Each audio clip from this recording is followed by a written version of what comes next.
Hi guys! Today I'm going to tell you what a grisaille is, why you might want to use one, and give you a demonstration of me doing a grisaille. Okay, so what is a grisaille? A grisaille is a black and white underpainting. And if you see this word written, you might think it's pronounced grisaille, but no, it's pronounced grisaille. So why might you want to use a grisaille?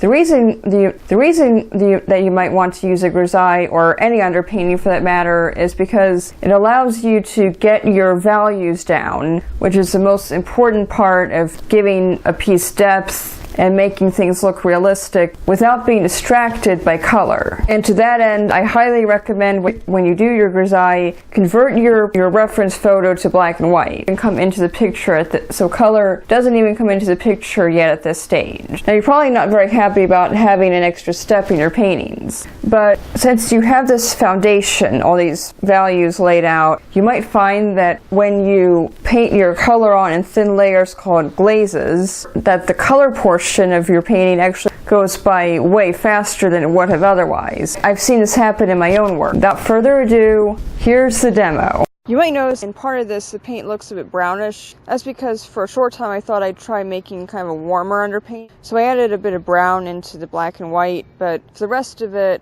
I'm just using black and white. When I paint an underpainting for anyone's face, I always fill the entire face in, but paint around the eyes, and at this stage it always looks a bit fright masky to me. This is really where you get your shading and highlighting in. The color is just icing on the cake. So you can probably see that I've skipped around a bit. For example, I've started to put the details in her face before I blocked in her clothes. And a lot of times if I've mixed a color or shade, but it's not quite right for what I was planning to use it for, if I can find something else to use it for, I will, even if that means painting things out of order. You can probably see as I'm adding the different tones in, her features are starting to come out now. You'll see me readjust color sometimes here. I wanted to show you guys that it's okay to change your mind, and basically that you can fix your mistakes. Now you don't need to be as concerned with things like blending out your brush strokes and avoiding dry brushing at this stage.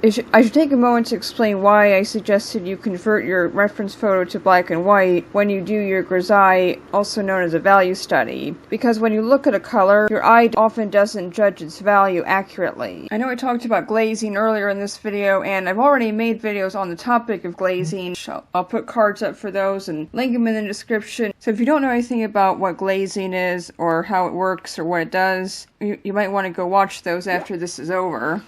You might notice in the picture I used for the thumbnail of this video, and when I show it at the end, that there's some yellow spots on the woman's arm. You don't need those. You don't need any color other than black, white, and gray in a grisaille. The yellow spots are because I accidentally got some of the purple from the background on her arm, and because it was dry at the time, so I couldn't wipe it off, and I was hoping by putting the yellow on it that would neutralize the purple and make it easier to paint over when I start putting the color on, but now I think it's a bit too yellow, so maybe have to go over that with more purple. Just putting some finishing touches on.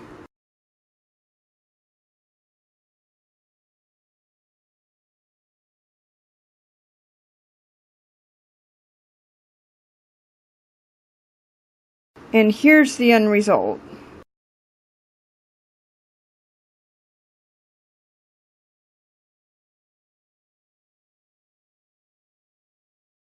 I hope you found that helpful. Give this video a thumbs up if you liked it, subscribe for more, and for now, thanks for watching.